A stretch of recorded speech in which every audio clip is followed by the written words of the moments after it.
Magandang araw sa lahat, welcome po ulit dito sa atin channel ang Biyahe y Komida. Maraming salamat sa lahat ng nag-subscribe, indeed. Punta tayo sa atin topic, July 6, 2025. Maine at Miles, nagbatian sa Itbulaga sa kabila ng unfollow, issue. Mukhang civil na ang estado ng samahan ni Maine Mendoza at Miles Ocampo matapos ang matamis pero maikling batian sa July 4 episode ng Itbulaga. Sa gitna ng usap-usapang may namuong tampuhan sa pagitan ng dalawa, ikinagulat ng ilang netizens ang naging magaan na interaksyon nila sa on-air segment ng noontime show. Habang nasa sugod bahay, mga kapatid, sina Jose Manalo, Wally Bayola at Miles Ocampo, binati nila si Maine na nasa studio sa kanyang ika-10 anibersaryo sa programa.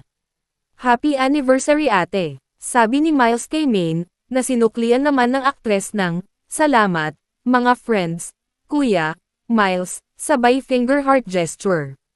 Ang simpleng tagpo ay tila sapat na para sa ilang manunood upang maisip na maayos ang dalawa, kahit walang direktang pahayag mula sa kanila tungkol sa isyong umano'y alitan. Nagsimula ang espekulasyon ng sigalot noong July 2025 nang mapansin ng ilang netizens na hindi na nakafollow si Maine kay Miles sa Instagram. Ayon sa mga screenshot, habang hindi na visible si Miles sa followers list ni Maine, si Miles naman ay patuloy pa ring nakafollow kay Maine. Wala pang kumpirmasyon mula sa magkabilang panig kung may hidwa ang naganap o simpleng social media cleanup lang ito. Dating naging magkatandem sina Maine at Miles sa segment na Periphery ng Itbulaga, dahilan kaya mas naging kapansin-pansin ang biglaang unfollow.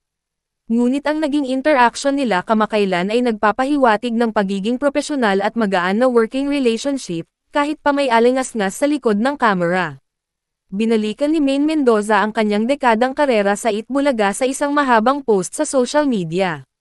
Ibinahagi niya ang mga ups and downs, mga hindi malilimutang moments, at pasasalamat sa lahat ng nakatrabaho niya.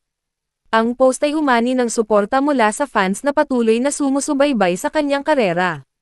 Patuloy na bisitahin ang website ng Kami at tumutok sa 1,001 tuwa na hatid ng Itbulaga. Kay Mengay, happy 10th anniversary naman yan! Happy anniversary, ate! Thank you! Grabe Salamat, naman! Salamat!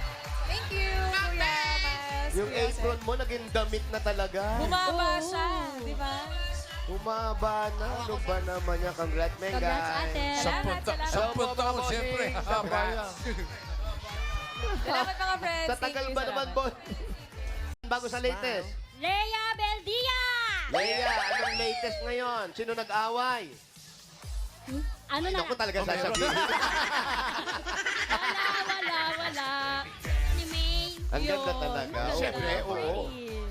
Walis ni Marites. Congratulations sa iyo, ah. Congratulations, ate. Thank you. Oh, pakita ang ngiti. Smile. Tagumpay. At yan ang ating latest showbiz chika update for today. Huwag kalimutan mag-subscribe, click the notification bell for more showbiz chika updates, like and share the video at suportahan po ang ating Facebook page. Maraming salamat sa lahat ng nag-subscribe indeed. Magandang buhay sa lahat, adios!